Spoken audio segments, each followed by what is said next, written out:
Bonjour à tous, on est ensemble aujourd'hui pour parler d'un film qui nous tient vachement à cœur, qu'on a découvert il y a déjà 1 an au Festival de Cannes. Ça s'appelle Meurs, monstre, meurt de Alejandro Fadel et ça sort le 15 mai 2019 en France.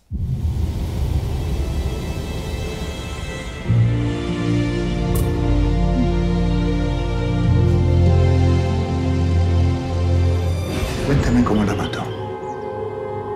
Cuénteme dónde está la cabeza. ¿Quieres hablar del monstruo? Estoy un poco obsesionado con la idea. L'action se déroule dans les fins fonds de la cordillère des Andes où un meurtre assez étrange a lieu. Et puis qui va être suivi, vous vous en doutez bien, d'autres problèmes.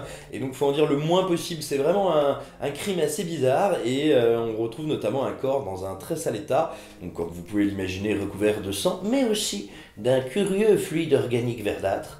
Et à partir de là va commencer une investigation assez étonnante, plutôt surréaliste et très très étrange. Alors c'est un film qui est à mi-chemin entre le polar, et qui parle notamment, on va dire, des blocages et des incompétences des services de police, dans une manière qui peut évoquer un excellent film coréen qui s'appelle Memories of Murder, que vous avez vu, puis si vous n'avez pas vu, vous arrêtez cette vidéo, vous allez le voir tout de suite.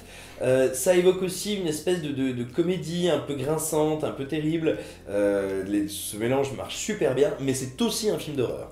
Un film d'horreur assez atmosphérique, complètement surréaliste, et où on a toujours le sentiment qu'on ne sait pas sur quel pied danser et qu'on peut difficilement deviner ce vers quoi va nous emmener le réalisateur. Le réalisateur, c'est pas n'importe qui, hein, c'est pas quelqu'un qui a encore fait beaucoup de films, mais bon, quand même, il s'appelle Alejandro Fadel, c'est aussi un scénariste, il a travaillé notamment pour le metteur en scène Pablo Trapero, et il a fait des trucs plutôt pas mal pour lui. Ça, c'est son deuxième long métrage, Meurs, monstre, meurt. Avant, il avait réalisé Los Salvajes, qui est un film de 2012-2013, qui était très intéressant et qui, pareil, partait d'une situation très terre-à-terre, en l'occurrence l'évasion d'un centre de détention pour mineurs, pour ensuite aller dans une verve beaucoup plus poétique, éthérée. Alors, voilà, Meurs, monstre, meurt, il faut bien le dire, ça a beau être un pur film d'horreur, ça a beau être un pur thriller, c'est aussi un film, je peux pas vous le conseiller si en gros vous voulez du Conjuring, un truc très rythmé, un truc qui tape très fort, très vite, non, c'est vraiment un film d'ambiance, c'est vraiment un film d'atmosphère, où il faut accepter de se perdre un peu. Alors, c'est pas non plus un film interminable et ultra expérimental, hein, ça dure 1h49, mais en tout cas c'est à vous conseiller si vous aimez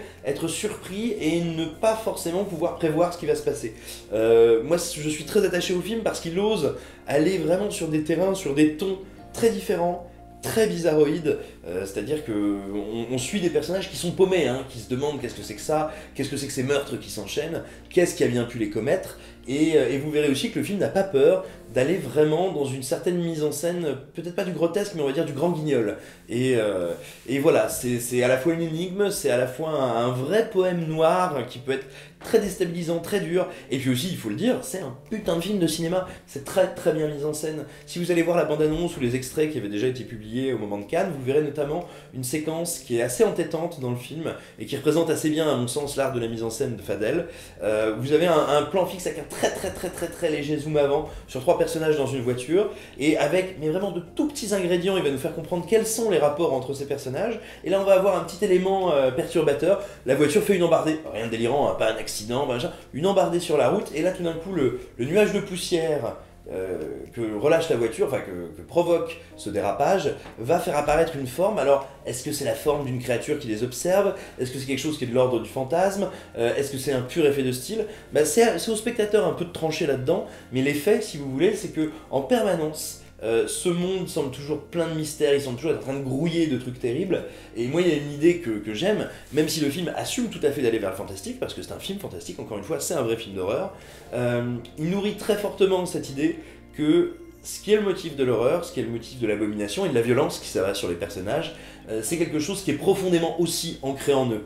Même si on a du fantastique, même si on a un élément surnaturel montré et traité comme tel, voilà, le film arrive à la fois à jouer ça au premier degré et aussi à jouer, on va dire, sur une machine métaphorique que je trouve vachement efficace. Donc voilà, moi je trouve que c'est un vrai film d'atmosphère, un vrai film d'ambiance, c'est une proposition de cinéma qui a le mérite d'être originale, de ne ressembler à peu près à aucune autre, qui est très forte. Alors si je vous citerai un film qui me semble pas être le même, hein, du tout, mais on va dire pour pour parler un peu des ambitions du récit et du type d'atmosphère et le type d'angoisse qu'il veut générer, moi ça m'évoque, même si c'est pas aussi puissant, The Strangers de Na Hong Jin qui était présenté si ma mémoire est bonne à la quinzaine des réalisateurs en 2016, qui pour le coup est un véritable chef-d'œuvre. Voilà, et bah si vous aimez ce type d'œuvre, ce type de récit assez étonnant, Meurt Monstre Meurt, c'est fait pour vous, c'est tout à fait dans cette veine-là, et voilà, c'est quand même un sacré truc. C'est réalisé par Alejandro Fadel, ça sort le 15 mai 2019, c'est un petit film, vous auriez tort de ne pas vite aller le voir et de pas tenter l'aventure. Et j'espère que ça vous plaira, et n'hésitez pas à venir nous en parler. À bientôt. Son 3 montañas, 3 M's.